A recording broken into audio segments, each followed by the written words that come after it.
Үл хөдлөх хөрөнгө гэдэг зөвхөн дөрвөн хаан биш, харин энэ бол амьдралын хэв маяг ирээдүйн хөрөнгө оруулалт гэдэг. Харин энэ бүхнийг цогцлооход төлөвлөгөө болоод төслийг төгс төгөлдөр болгон ногоон хөгжил зориулсан байгаль дэлтэй байдлыг чухалчилсан байх мөн хэрэгтэй байдаг. Тэгвэл бид орчин үеийн архитектурын шийдлийн талаар Luxwood компани ерөнхий захирал Цогц сайхантай ярилцахад бэлэн болоод байна. CNBC студид тавтаа морилно. За Luxwood компани хүрээнд үндсэн үйл ажиллагаа оролцдог төслүүд хийж байгаа одоо гоё бүтээн байгуулалтуудын талаар та бас салбарын хэмжээнд өнөөгийн нөхцөл байдалтай холбож бас яриагаа эхлэе гэж бодож байна. Энэ талаар мэдээлэл өгөөч. За манай Luxwood компани 2012 онд байгуулагдсан. За ер нь бол одоо байгуулагдсанаас хойш амны орон сууц чиглэлээр дагнаж ажиллаж байгаа ийм компани байна. За салбарын нөхцөл байдал бол яг амны орон сууц чиглэлээр бид нэр анх ер нь VPC гээд террасны материал оруулж ирэхээс эхэлсэн. Ер нь бол одоо Монголд айл болгоны эхнэрүүд л манайхыг мэдэх баг. Бүх айлуудад танх террас хийж эхэлсэн. Сүүл рүүгээ барилгын яг амны орон сууц чиглэлээр ажилласан. За яг манай компани түүх сонирхолтой ер нь нэг тийм анхдагч ажлуудыг яг материал тал дээр бол тийм материал анх Монголд оруулж иж таниулж нутагшуулж одоо байгууллага болгон сүлдээ хэрэгжилж явах шиг байна. За хоёр дахь нь улстай хамтраад нэг ажил улсаас авсан. Тэр нь бас Монголд анхны битүү хоккейн талбайтай 1000 оны спорт цогцлборын ажил авч хэрэгжүүлж бас улсын чанартай хоккейтай тийм цогцлборыг хийж улс төлөөлөж өгсөн байна. Хувийнх нь болохоор нэг ярмагт байдаг. Одоо бидний үндсэн чиглэж байгаа ажил бол төр хувийн хамтарсан амны орон сууцны төслийг цогцоор нь хэрэгжүүлэх төслийг эрдэнэ үйлдвэртэй хамтраад хэрэгжүүлээд туршаад нэлээд амжилттай явж байна. За энэ жил 50% гүйцэтгэлтэй энэ жилээс ер нь ихнээс ашиглалтанд орохоор нэлээд эрчимтэй явж байна. Барилгын материалаас эхлээд одоо материал оруулж ирэх импорт тэр бүх зах зээл тэр бүх дамжлагыг туулаад за тэгээд одоо яванда барилгын одоо төсөл рүү н орсон байна. Бүтээн байгуулдаг болсон байна. Тэгэхээр энэ хүртэлх хугацаанд яг Монголын өнөөгийн нөхцөлийг хэрхэн өөрчлөгдсөн гэж та бодож байна?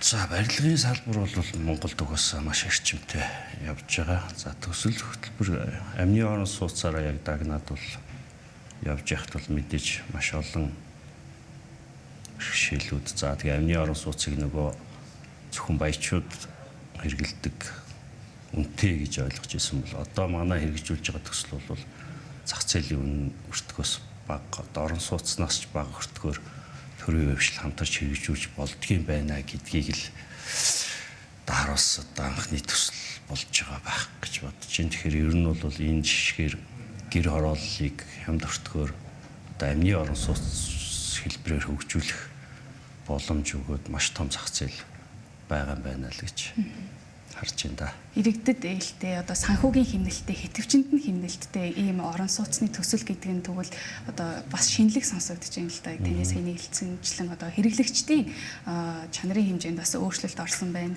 Хэн бүхэн бас амны орон сууцтай болох боломж бүрж байгаа гэж харж байна. Энэ дээр тэгвэл яг хөрөнгө оруулалт талаас яг ямар хөө шийдлүүд гаргаж байгаа вэ? Төрийн талаас бас ямар хөө одоо арга хэмжээнүүдийг авч хэрэгжүүлж байгаа юм бол? За яг нөгөө төртэй хамтраад одоо дэд бүтц газрын асуудлыг шийдчихээр хөөсрөл гэдэг нь байхгүй болоод тэгээ яг бодит одоо боломжит өртөх рүү орж ирж. За энэ дээрээ нөгөө хөдөлთა авалт нь угаасаа баг бэлэн байна гэсэн үг. Захиалгатай байна гэсэн үг. Тийм учраас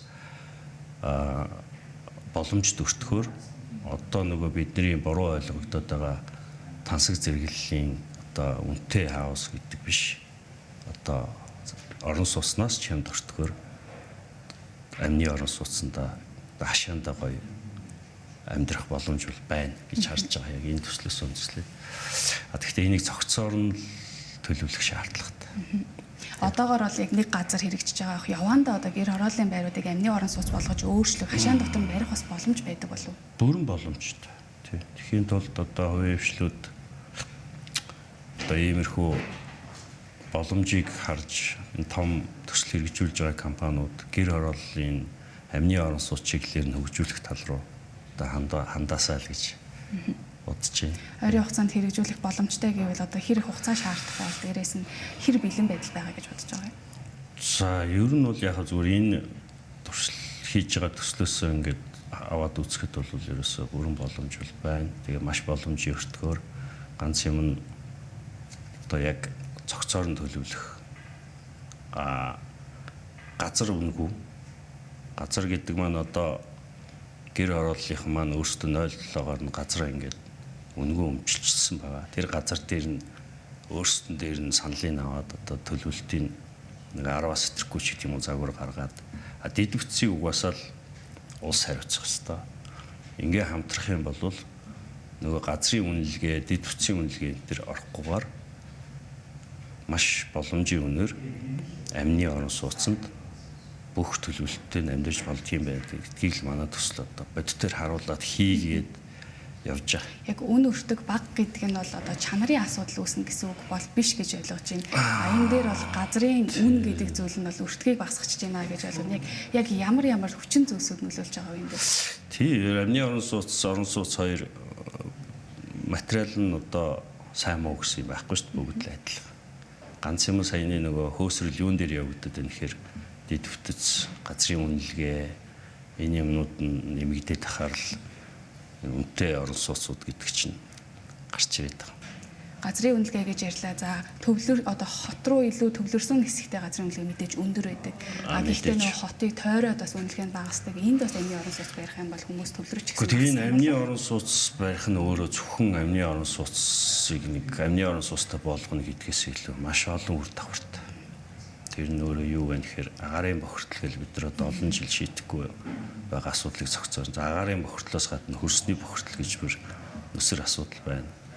За тэгээд нэгдсэн нөгөө төлөвлөлтөд хийчихнэ гэдэг маань өөрөө одоо зам, дэд бүтэц, гэрэлтүүлэг, камержуулалт, за наазахын гурван үйлчилгээ интернет орчих юм бол хүүхдүүд аюулгүй байдалд өсөж тойрнох гэдэг бүх асуудлыг зохицоор нь шийдэх шийдэл юм да. Дээр нь маш боломжийн өртгөөр одоо төлбөрийн чадваргүй байгаа хүмүүс нь орох боломжтой. Сүүлд бас энэ мэдээгээр гараад исэн хотын захирагчны Баатар дарга бас ярьж эхэлж илээ. Тэр хэцүү одоо амны орон сууцны ипотек гэдгийг байгуулад тэгээд одоо яг энэ гэр хорооллуудыг амны орон сууц хэлбэрээр хөгжүүлэхгүй бол орон сууц гэдэг маань нөгөө хэтэрхийх хөгжөөд амны гэр хорооллыг байхгүй болгоно гэж үл хизээч байхгүй.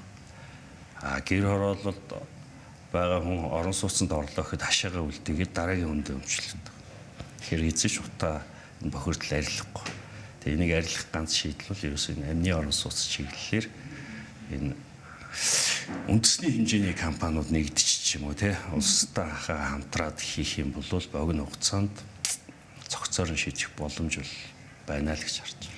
Тэгэхээр нэг асуудлыг бус нэлээд хэдэн асуудлыг дээрээс нь Монголд тулгамдаад байгаа асуудлыг шийдэх юм байна гэж харж ийн системтэйгээр нь тэгээд таны саяны дурдсанчлан бас олуулаа нийлээд нэгдмэл байдлаар энэ арга хэмжээний эсрэг одоо бүтээн байгуулалтыг энэ шилжилтийг хийх юм бол илүү давуу талтай гэж байна. За энэ тал дээр тэгвэл хамтын ажиллагаа яг ямархуу байдлаар явагдах боломжтой байгаа вэ? Танай талаас бас яаж явдаг вэ?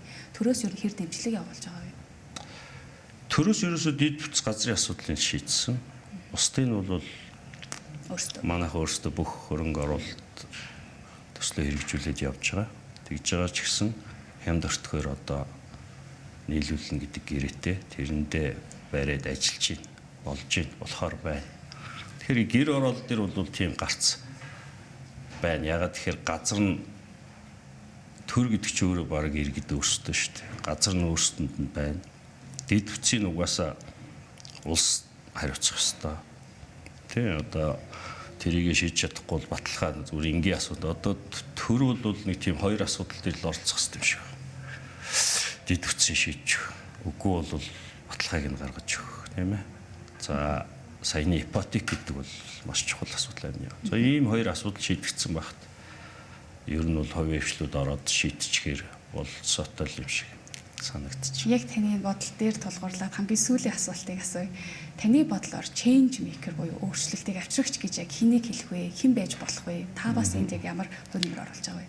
Албог нь хайруулад өгөөч. Гэхдээ одоо тэгэл иргэд өөрсдөө одоо саяны орчноо өөрчлөе гэдэг дээр бол одоо яг манай гэр орооллынхан маань ч юм уу итгэвтэй одоо нийслэл энэ дээр нь саяны оролцоо одоо төрийн үеийн хамтрал гэж яриад байгаа боловч яг хэрэгжиж байгаа байж одоо орон сууц сэлбэдэд төв явж байна. Одоо амны орон сууц чиглэлээр бол манайх одоо яг ингээд Эрдэнэ төлөвлөлтөд хамтраад хэрэгжүүлээд бодит ажил болгоод одоо дуусах шатанд орж байна.